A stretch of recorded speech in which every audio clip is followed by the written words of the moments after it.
What is going on, sports fans? It is your main man, your host, Matt Bellman from the DFS 5-Pack, rocking it solo Saturday, May 26th. My partner, Ryan, is spending the weekend with his kids and his family, or without his kids, excuse me, so hopefully he's enjoying that QT he gets to spend with his wife. We're over here rocking it solo. Like I told my customers, we're going to cover this early 8-game, 4 p.m. Eastern slate. Your boy has a wedding to go to tonight, so wanted to get the early slate info out. And considering there's more games starting at 4 than later anyways, it seemed like it made a lot of sense. So on that note, we've got a nice 8-game slate. And for the purposes of the weekend, and so you guys in the public can kind of get a feel what we do for members only, I'm going to do one video today. I'm going to switch it up, and I'm going to run game by game. It's going to be both a public and members only video. So all you guys out there who like what you see, who like this info, like the videos, want to join the Facebook groups, etc., sign it up today, the DFS5pack.com. All righty, so looking at this slate. Decent slate. Obviously, we don't have the pitching options we had last night because that will hardly ever happen. But like I said, let's run this game by game, and let's start with this KC-Texas game. First off, pitching. Not interested in either of the pitchers here. Ian Kennedy is a gas can, and Bartolo Colon, while he's pitched a lot better here, and I don't think it's absolutely crazy to go here, I just can't do it. Just with the weather in Arlington being so hot, such good hitting conditions, I just can't see myself using Colon on this slate. Do I think it's absolutely crazy? No. And I definitely like Rangers bats more than I like Royals bats. Again, the Royals guys of Merrifield, Salvador Perez, even Soler, those guys are in play, but I'm looking at more towards the Rangers guys in this game. And a guy that I have a lot of interest in is Ronald Guzman, who is just scorching right now. Dude is on fire. Look to use him in that KC game against Danny Duffy, perhaps, but he was out of the lineup and ended up liking Duffy, so it was a good thing we didn't go there then because he only got one at bat. But in the 4 games surrounding that game, dude has homered in every game. He has 16, 19, 23, and 28 DK points. He's locked in right now. He also tripled last night.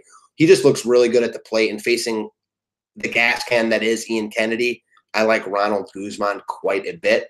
And then looking deeper in this game, there's a couple options at second base. Kiner Falefa, he's been really good recently. I don't mind him at all. He'll definitely be, part of my lineup that I have Rangers stacks exposure to. Odor, same thing. He's not as good of a hitter as Kiner Falefa, but the power upside is still there. We know that at some point he's going to double dong, so why not today against Mr. Kennedy? Third base, if you want to go Odor at second, you could put Kiner Falefa there. Makes a lot of sense. And then also we got Moustakas. He's the one Royal that I have a ton of interest in here. Homered last night, kind of trolled the world after he was the chalk amongst chalk 2 nights ago, and then homered last night, lefty on lefty. He's just a really powerful guy and can hit it out at any time, especially in really nice hitting conditions like we have today in Arlington. Shortstop's the one position where I'm not going to Profar. I was going to say shortstop is the one position that not sure we really wanted to go with anyone from this game, but Mr. Profar completely slipped my mind. Dude has just been awesome. Seems to be hitting lefties amazing right now, but he doesn't discriminate. He hits both sides of the plate, and like Profar quite a bit here. Fits really nice in a Ranger stack. Don't mind him in a one-off if you decide to go another route. As far as outfielders go, I like Mazzara a ton. He looks really good at the plate right now. I know he had the 0 against Duffy, but he looked good last night. He looked good in that game against the Yankees off CC. All about some Mazzaro here. And then Chu also looks really good right now, batting at the top of that lineup, either in the 1 or 2 hole. 20 plus in 2 of his past 3 games. Looks really solid at the plate right now, seeing the ball really well. And then the power guy is Joey Gallo. He's not hitting as well as the others, as you can tell by his 195 average, but the power is always there. And facing Kennedy, this is a good spot for him to get back on track. Going a little bit deeper, I don't mind the Shields here, probably batting leadoff. He's been really good the past few games. Interested to see if Alex Gordon plays because I do have some interest there against Colon if he does, in fact, play. The more I look at this Royals lineup, I don't hate Bartolo Colon. I won't go there because there's other starters I like more, but I really don't hate it, and I have a lot more interest in the Texas bats than I do KC. Moving on, St. Louis and Pittsburgh. Nice pitching matchup here. I have a lot of interest in Flaherty. He looked awesome against Philly in his last start. Threw 120 pitches. Now, that's an aberration, but he'd thrown 90-plus, close to 102 of his last 3, and had looked good before that. Looked good against Milwaukee. Struggled a little bit in his other start at Pittsburgh, but then backed that up with a nice outing at Minnesota, nothing special, and then a special outing against Philly, who does strike out a lot. But at 10-9, I think Flaherty's going to go overlooked in tournaments because of this price increase. And I got interest in going right back here. Is he a must? No, he's not one of those guys that's an elite level ace or close to it like the guys we had last night. But I think he's going to get overlooked here because of the price tag, because Pittsburgh doesn't strike out that much. And dude is really coming into his own. Let's put it this way. I have zero interest in Pittsburgh bats. So, of course, I have a little interest in Flaherty. Trevor Williams, not for me. I just don't like him that much. Do I hate it? No. Showed a lot of upside in that White Sox game. But aside from that, hasn't pitched that well recently. Pitched okay against San Diego. Only made it through 82 pitches. With other options I like more, just not for me. As far as bats go, not really looking at too many bats from this game. Obviously, I like Flaherty, so Pittsburgh bats aren't really in play for me. You can go to a Matt Carpenter. He's especially good in cash games. He's still cheap at 3.7. I don't necessarily hate a Tommy Pham. He finally got off the schneid last night with a late home run, so I could actually definitely see going back there, today after finally getting off the schneid last night. Tyler O'Neill, interested to see if he makes the lineup. If he makes the lineup, he's a GPP one-off. I know Dexter Fowler doubled yesterday.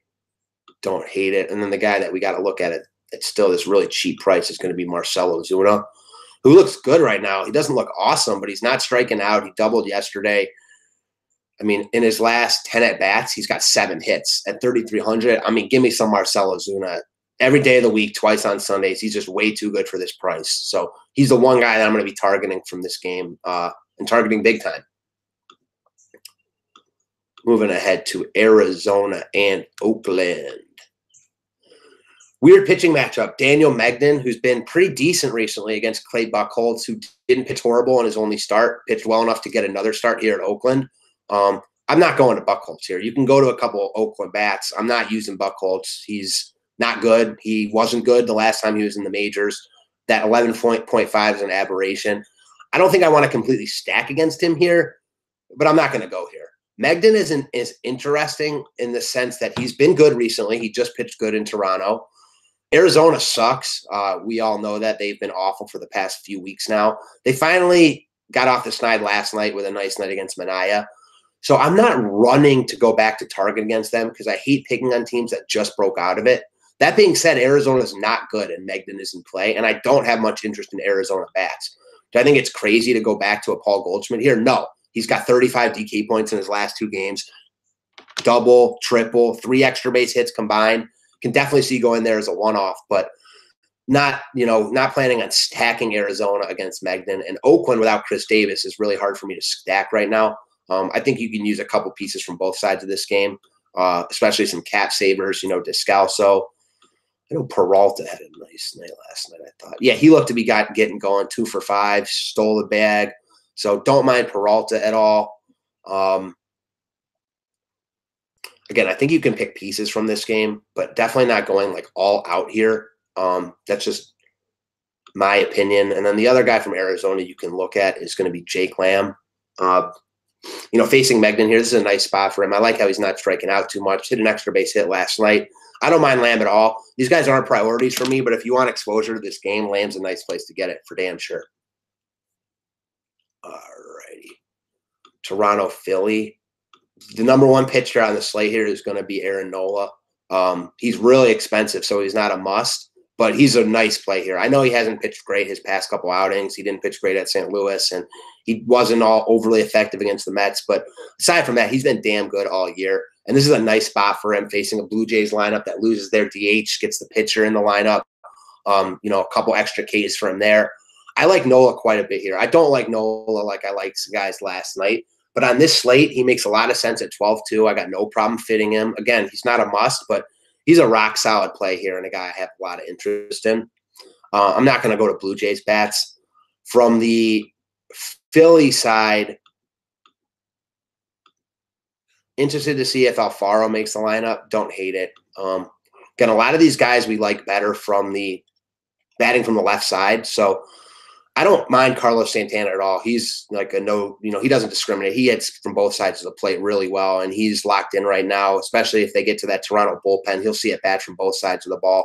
So I can definitely get on board with that. Cesar is just a rock solid play. He's a really good, nice cash game play pretty much every day. He's just awesome. If you wanted to play a Blue Jay, it would probably be Solarte, switch hitter, really hot at the plate. Don't hate that as a one-off, especially against the popular Nola.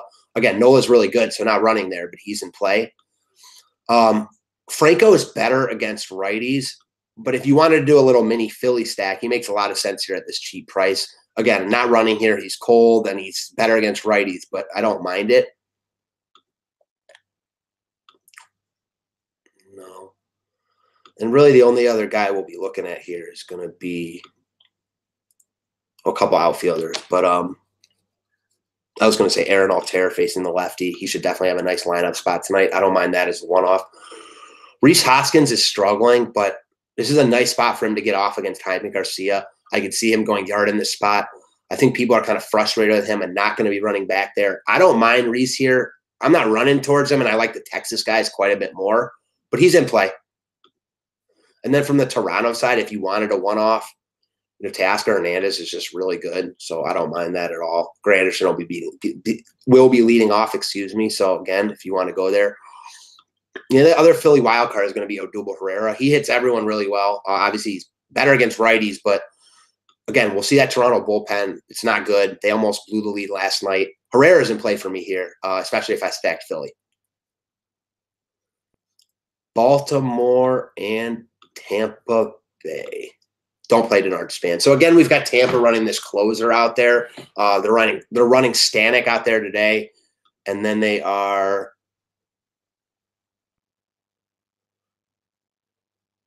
Anthony Banda is going to take over there. So if I was going to use a starter from here, it would probably be Banda. 4.8. He hasn't been that good when he pitched, so I'm not going to go here, but I have more interest in him than Stanek just because he's going to be getting a lot of the innings. We saw Yarborough pitch really well last night, so I think that's an out-of-the-box play. I just wish he was pitching better, so probably not for me, but not absolutely crazy. As far as Cashner goes, everyone loves stacking against Cashner, but he's just not that bad. This is almost a Manny Special type game to me because I don't know what to expect.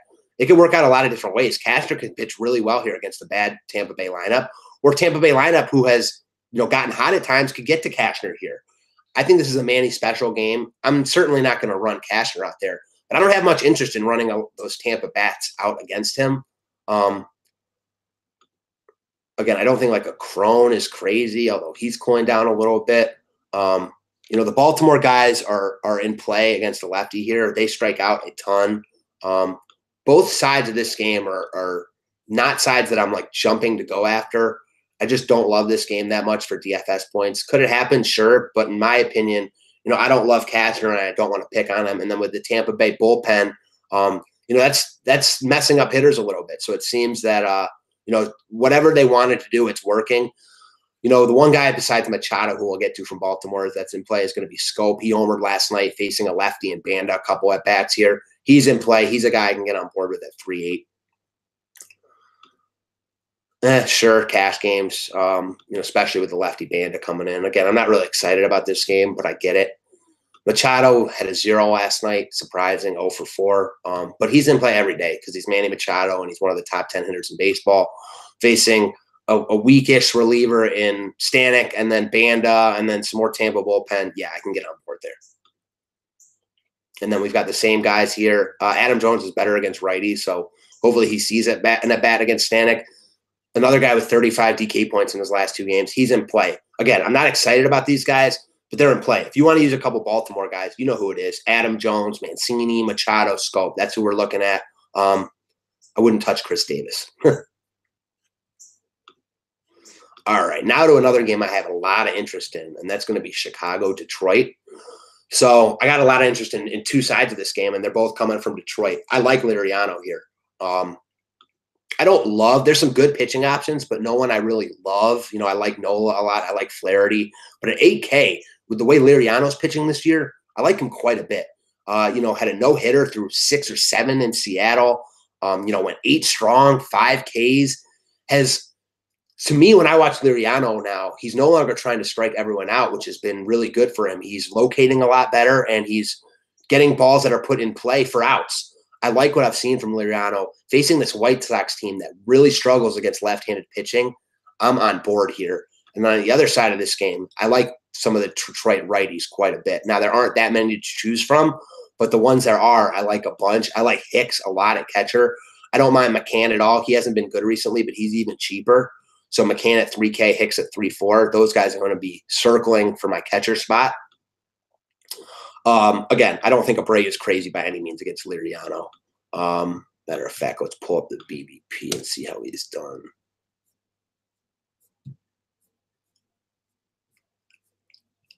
Against Liriano. He's 0 for 3. So the White Sox as a team are 0 for 10 off Liriano.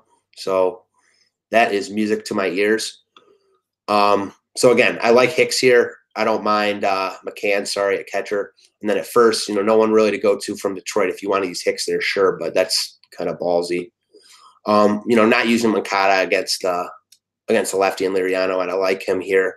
The one guy that I do think is in play is Jose Rondon. I mean, Liriano's only 8K, and let's not pretend that he's not going to get hit at all. So if you wanted to use a White Sox batter too, Rondon is firmly in play, along with his teammate Tim Anderson, who had a nice game last night. Again, I'm not running there, but as one-offs or, if you want to, use a couple White Sox guys, I don't hate it. I'm more on Liriano, but even with Liriano, I don't mind using an Anderson or a Rondon in a lineup because I don't think that's a problem at all today. Iglesias had a nice game last night. Don't hate it as part of a Tiger stack. I'm going to get a third. I think Candelario, who was back in the lineup last night, switch hitter. He's back in play. I like that he got a game under his belt. And then obviously we're going to be looking at Castellanos, who just crushes lefties. My biggest problem with Castellanos is that he's 3 of 19 with 7 Ks off Santiago. So that takes me off him a little bit, not going to lie, but I still like him a lot. Had a game-winning double last night. Looks really good at the plate right now. 5 for his last 8, 3 doubles, no Ks. This is a good spot to just ride Castellanos. I'm all about it here, and he's one of my favorite plays on the slate. Just wish he had better BVP. Couple more games. We got Milwaukee hosting the Mets. Chase Anderson against Jason Vargas.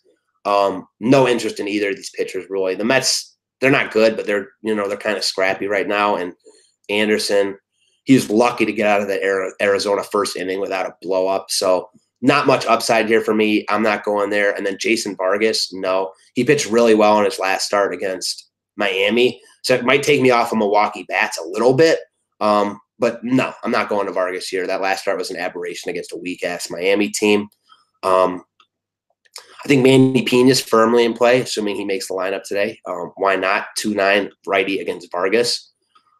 First base, a lot of these Brewers guys are going to be in play here. They're not going to be – I'm not going to stack Milwaukee here like some people might do against Vargas. But listen, Aguilar's firmly in play, Braun's firmly in play, et cetera, et cetera.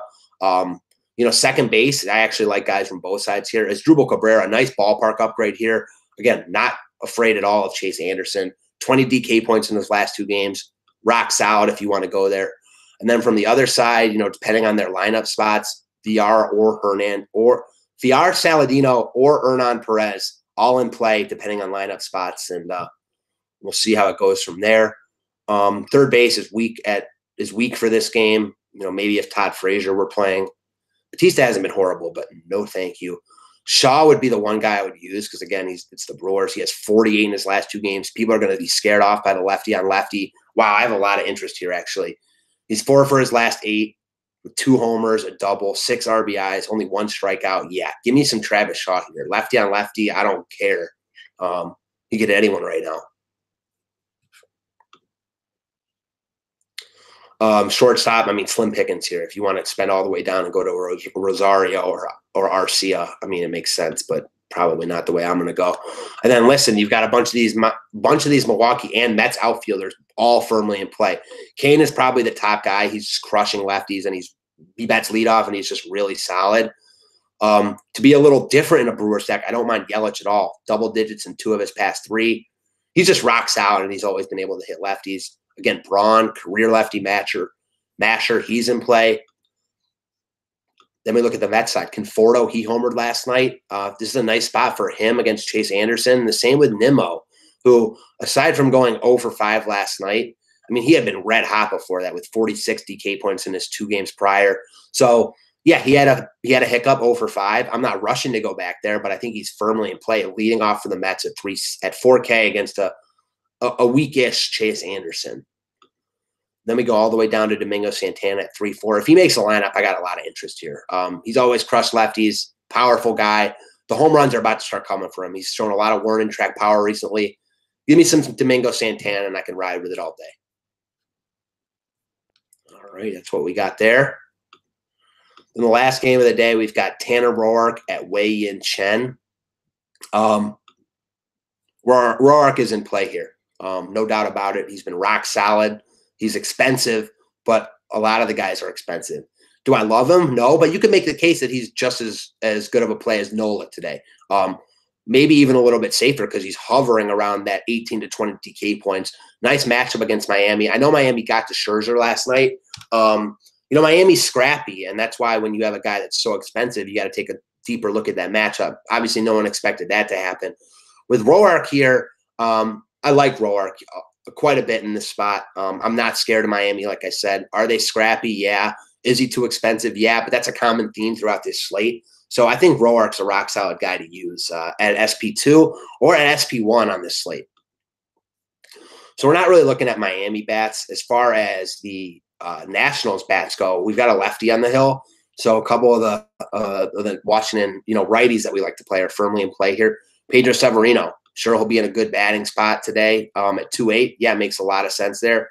My boy Mark Reynolds, obviously has cooled off a little bit from his scorching hot start, but he's still averaging 13 DK points a game. And, even when he's cooled down a little bit, he's not striking out, and he pinch hit the other day and got a hit. Did not play last night facing a righty. I don't think Bohr is crazy as a one-off either because we know how much power he has and no one's going to go there.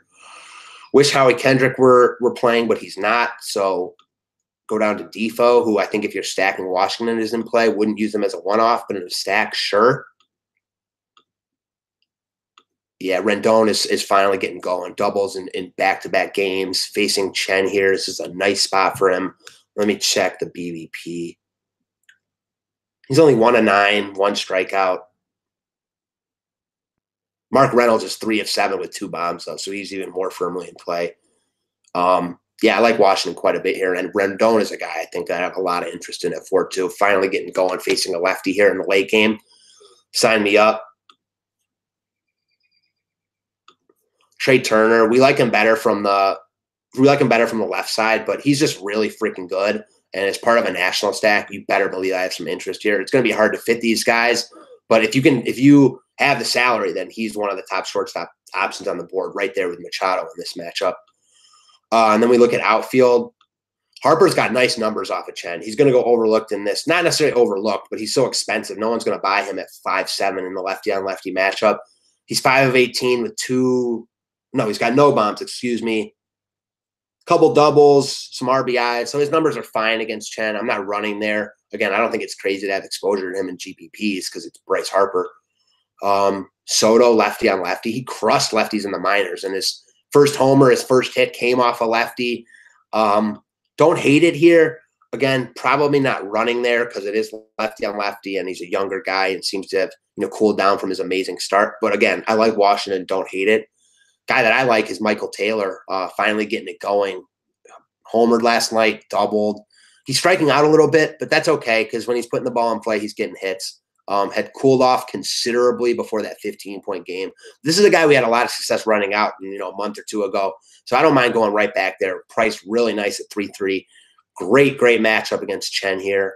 And got a bunch of interest there. So that is what I got for you guys. I know it's early, but just wanted to hop on here.